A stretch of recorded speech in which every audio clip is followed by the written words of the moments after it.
Bienvenue sur Parole d'Or, le podcast dédié à la mise en lumière des récits de femmes et d'hommes autour de leurs histoires personnelles, professionnelles et spirituelles à propos de success stories ou d'apprentissage. Ici, je préfère parler d'apprentissage parce que, selon moi, derrière chaque échec se cache quelque chose à apprendre. Je considère que la parole est d'or, car c'est un outil puissant qui, à travers les âges, avec la transmission orale, a permis à chaque génération de transmettre aux suivantes leur héritage, leurs valeurs et leurs récits inspirants. Je m'appelle Karine, je suis énergéticienne et accompagnatrice spirituelle et j'ai eu envie avec ce podcast de mettre en lumière mes récits personnels et ceux des personnes qui m'inspirent et j'espère qu'ils permettront à quelques-uns d'entre vous d'y trouver de l'inspiration, des clés de compréhension, de l'empowerment pour avancer vers le chemin de la réussite et la place personnelle ou professionnelle que chacun essaye de se faire dans ce monde, et ce, avec le plus d'authenticité possible. Aujourd'hui, j'ai envie de vous parler de la notion de valeur. La notion de valeur personnelle parce que je me rends compte que un certain nombre de personnes ont du mal à cerner leur propre valeur. Et ça crée chez eux cette espèce d'enfermement qui va empêcher de réaliser des choses, empêcher de se réaliser, s'empêcher d'aller chercher ses objectifs, chercher ses rêves, avoir l'audace de réaliser des actions qui leur permettraient de changer leur réalité, de sauter le pas, de faire les choses qu'elles auraient toujours voulu. Et je me rends compte que c'est lié à la parole.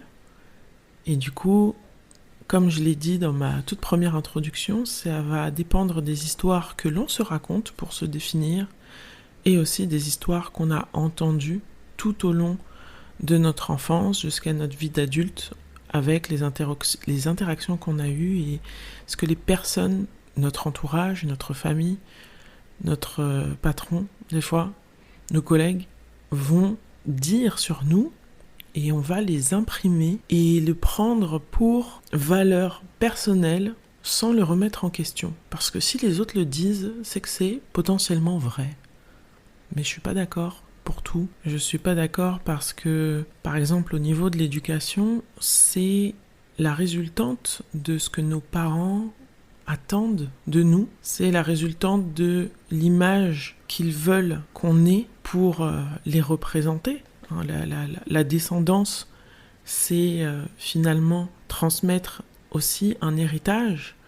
Et des fois, cet héritage, il est rempli de croyances limitantes, de conditionnements qui vont faire que, puisque les parents sont figures d'autorité, figures de modèle, ont raison, alors on va leur donner notre confiance et acte pour tout ce qu'ils vont dire, engendrer comme courant de pensée pour définir qui nous sommes. Première chose, c'est faire état de sa valeur. Est-ce que l'on pense que l'on a de la valeur ? Est-ce que l'on pense que ce que l'on fait ou ce que l'on est a de la valeur ? Et est-ce qu'il y a des choses qui nous limitent ?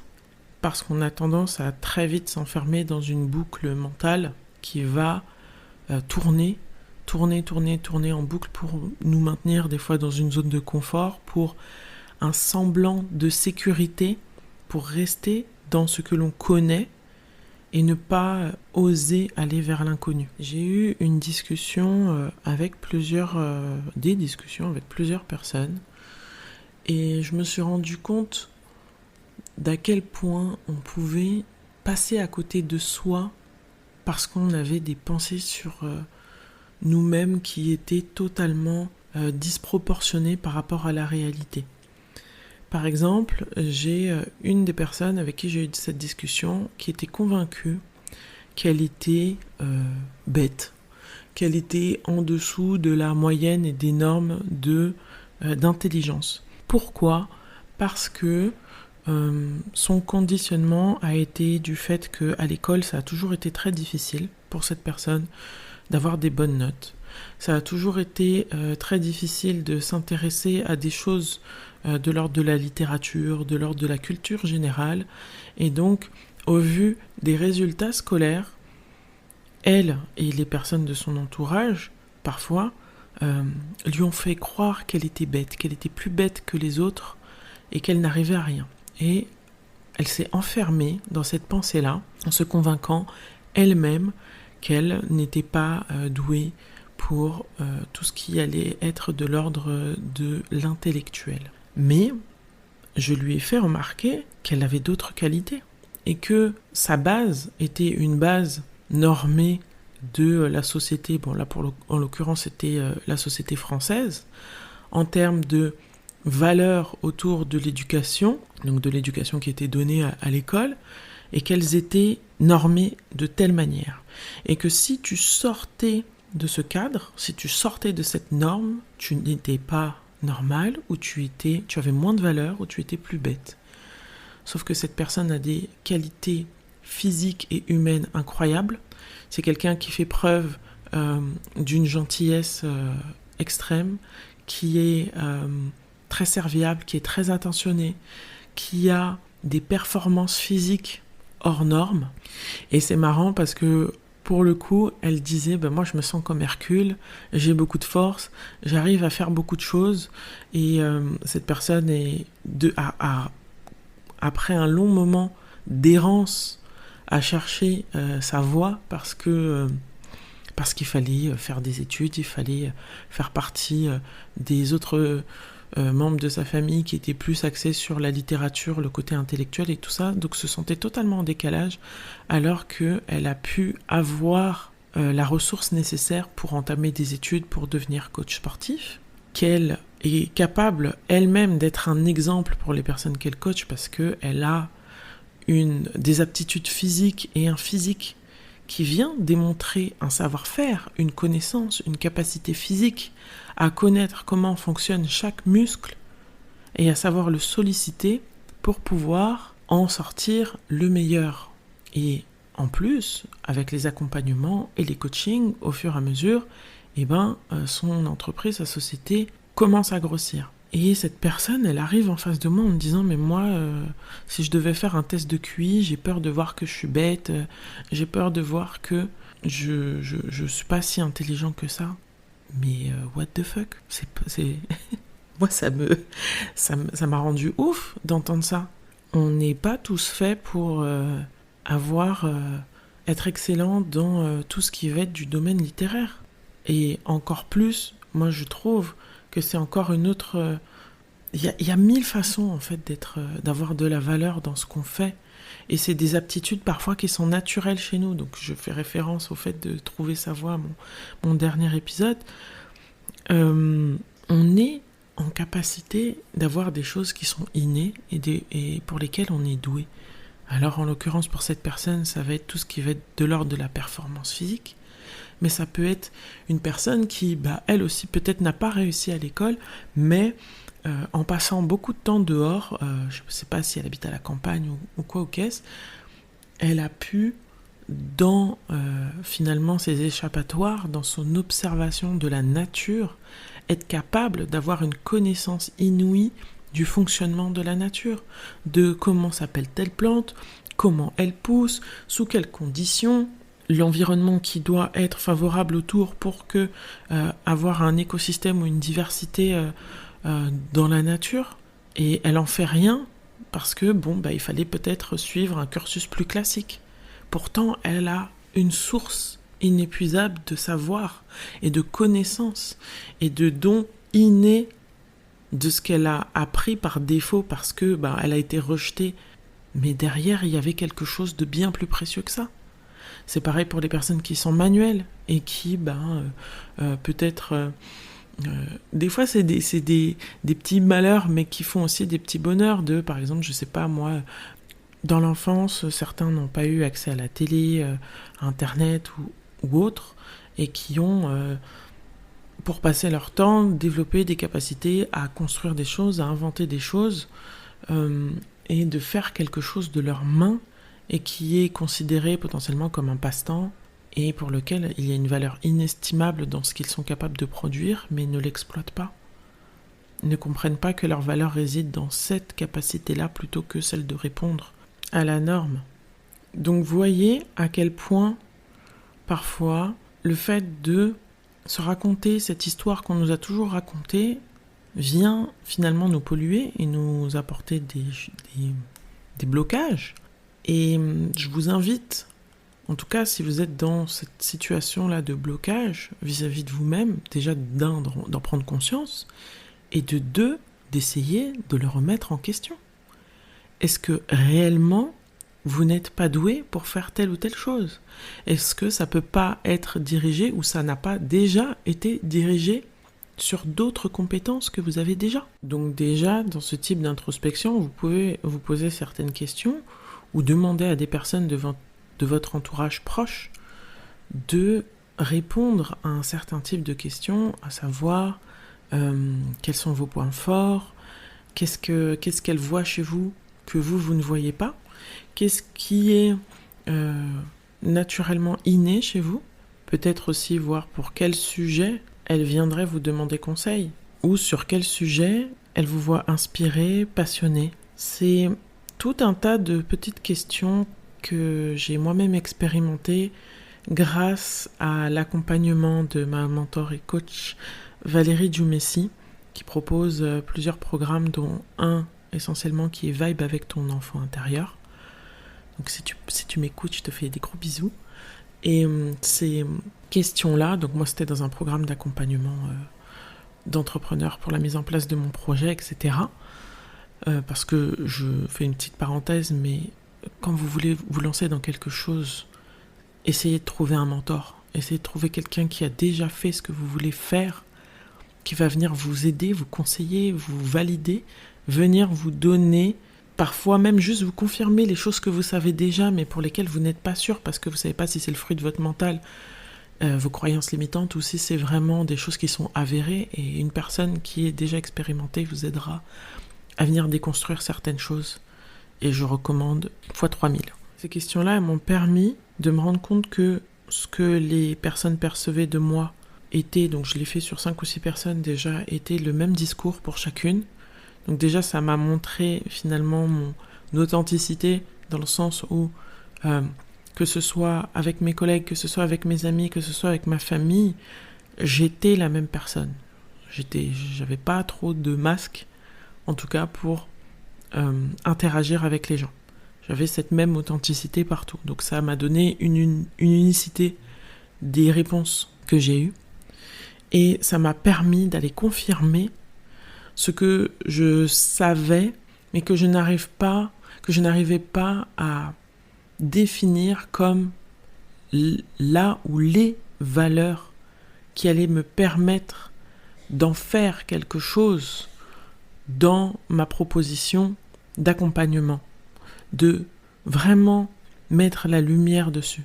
Je le savais dans le sens où c'était inné chez moi, mais d'en prendre conscience comme quelque chose de valeur qui était le fondement et la base de mes accompagnements, et ça donne vraiment une joie supplémentaire. J'ai même envie de dire que la notion de valeur, elle est aussi imposée des fois à l'échelle mondiale, parce que quand on y repense depuis la nuit des temps, quand certains pays, certains continents décident d'aller envahir d'autres pour exploiter leurs richesses, exploiter leurs humains, exploiter X ou Y choses, il y a forcément cette notion de valeur qui est venue impacter ces victimes qui ont subi, parce qu'elles ont été réduites à l'état parfois d'esclaves, à l'état de traîtres même des fois, parce que pour survivre ou par intérêt, elles ont pactisé avec d'autres pays, d'autres autorités pour pouvoir en tirer les bénéfices. Eh bien, il y a dans toute cette histoire une notion de valeur qui est transmise de façon transgénérationnelle et qui vient parfois même poser cette notion de croyances autour de sa propre valeur. Et ça va parfois venir être impacté, pareil, dans le business, dans la vie, dans plein de choses, toujours devoir, comme je l'ai dit tout à l'heure, travailler dur pour pouvoir obtenir les bénéfices. On va ces personnes vont être parfois victimes de conditionnement, de telle ou telle personne a plus de valeur qu'une autre parce qu'il y a cette domination-là qui dure depuis des siècles et qui vient poser une notion de valeur sur un certain type de personnes et pas sur d'autres. Et ça, dans l'inconscient collectif ou même dans le conscient collectif, ça vient aussi impacter. Donc c'est pouvoir être en mesure et en capacité de se détacher de tout ça. Parce que même des fois, que ce soit en termes de quartier, en termes de ville, on va définir ta valeur parce que tu viens de telle ou telle ville ou tu viens de tel ou tel quartier, parce qu'on fait des généralités. Et donc, ça demande d'aller chercher au fond de soi cette déconstruction, de dire ce qui est ne m'appartient pas, qui je suis vraiment et comment soit je change les choses parce que j'ai été influencé par ça et que j'ai envie de faire évoluer ma vie, ou comment je me détache de ça et je montre que j'ai beaucoup plus de valeur que celle qu'on m'attribue. Dernière anecdote sur cette notion de valeur, parce que j'ai envie de balayer plein de situations et plein de contextes différents. Là, on va entrer, pareil, dans une discussion que j'ai eue avec une personne autour des relations amoureuses et que moi-même j'ai pu aussi expérimenter. C'est parfois, on peut avoir une histoire très forte avec quelqu'un et qu'on finit par se séparer et que cette personne, parfois dans la phase de séparation, il y a beaucoup de discussions, beaucoup de lamentations sur le fait que ça va être très difficile, qu'on peut pas vivre, enfin que cette personne ne peut pas vivre sans nous, que ça va être très compliqué et qu'il y a une énorme culpabilité que l'on a potentiellement à quitter cette personne ou même sans la quitter, mais enfin que cette relation se termine. Et que quelques semaines ou voire jours plus tard, cette personne est déjà dans une autre relation. Waouh! Waouh! Vraiment, c'est très très dur à encaisser. En fait, même si nous-mêmes étions à l'origine de cette rupture, par exemple, le fait que cette personne, après toutes les interminables discussions, la culpabilité, la pitié, des fois même à dire « Oh là là, qu'est-ce que je vais faire ou qu'est-ce que je fais ?» et qu'elle se retrouve quelqu'un juste après, ça vient fortement ébranler chez nous cette notion de valeur. Parce qu'elle vient balayer totalement déjà tous les mots qui ont été prononcés, toute l'histoire qui a été vécue d'un revers. Des fois même la personne, elle va faire encore plus vite, ou elle va faire les choses qu'elle n'a jamais faites avec vous, avec cette nouvelle personne. Et donc vient chez nous se poser cette notion de valeur, de qu'est-ce qu'elle a cette personne de plus que moi, qu'est-ce qu'elle a fait de mieux que moi que je n'ai pas réussi. Et ça fait mal, et en plus on vient se remettre en question sur notre valeur, alors que c'est cette personne qui a fait quelque chose de particulier, et nous on vient en retirer toute la remise en question et toute la culpabilité. Alors, je fais une petite parenthèse dans le sens où ça dépend des circonstances, ça dépend des situations, il faut aussi se remettre en question. Dans une séparation, il y a 50-50 de responsabilité. Quand je dis 50-50 de responsabilité, potentiellement, même si une personne a été très méchante avec nous et que nous, on a été très gentils, notre responsabilité réside dans le fait d'avoir accepté et laissé cette personne agir sur nous. Je ferme la parenthèse. Il y a cette notion de culpabilité, cette notion de remise en question de notre valeur parce que cette personne a balayé cette histoire et qu'elle est partie avec une autre personne très très rapidement. Moi, j'ai envie de remettre les choses en perspective.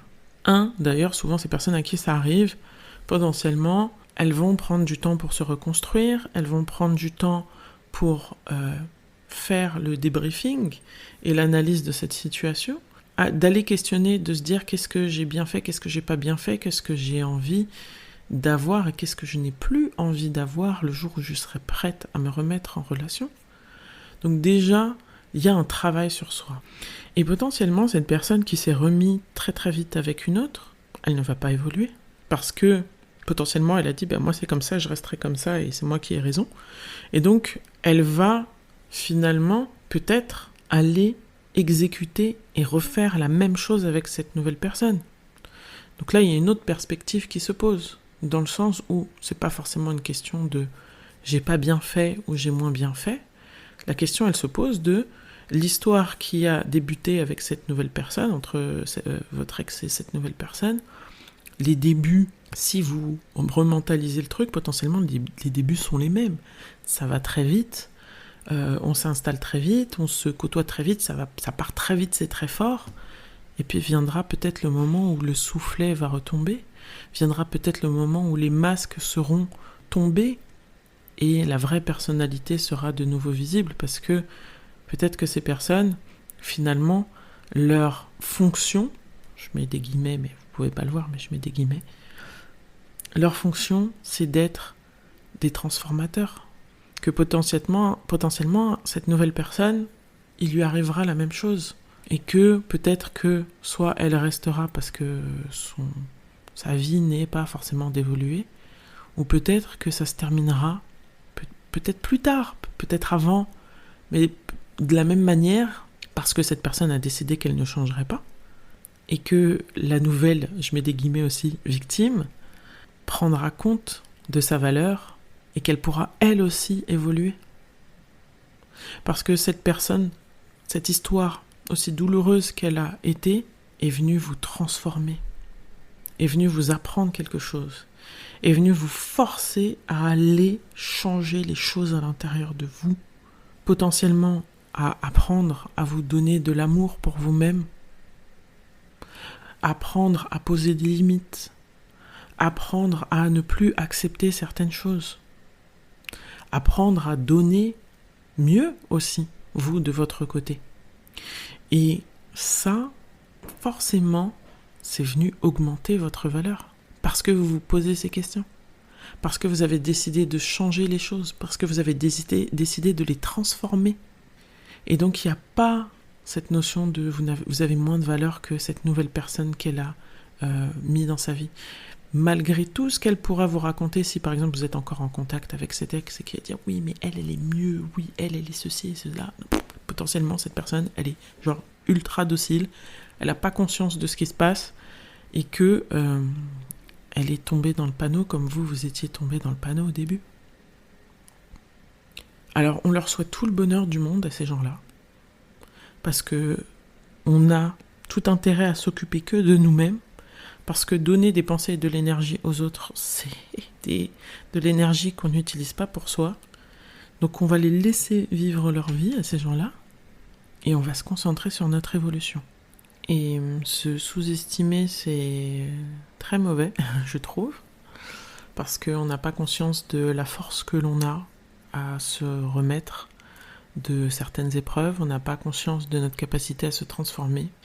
Et se surestimer, je pense que c'est peut-être moins mauvais, dans le sens où si on se surestime, on tentera ce qu'il y a à tenter, et au pire, s'il y avait un échec, on va pouvoir se réajuster et en tirer une leçon et apprendre quelque chose. Dans tous les cas, l'idée, c'est d'être en mouvement et de faire en sorte de se réaliser, de faire les choses pour soi, de prendre conscience de notre propre valeur et d'aller chercher, même parfois auprès des autres, ce qui revient le plus souvent pour comprendre à quel point on est merveilleux. Cet épisode touche à sa fin. J'espère avoir pu vous apporter des clés de compréhension, des prises de conscience, et que vous ferez en sorte que les prochaines choses que vous ferez, vous prendrez conscience de votre valeur et de votre capacité à réaliser des choses, à vous réaliser, et que finalement, parfois, les histoires que l'on se raconte ne sont pas toujours les meilleures. Je vous remercie de votre écoute. Je vous souhaite plein de belles choses et le meilleur. Et je vous dis à bientôt.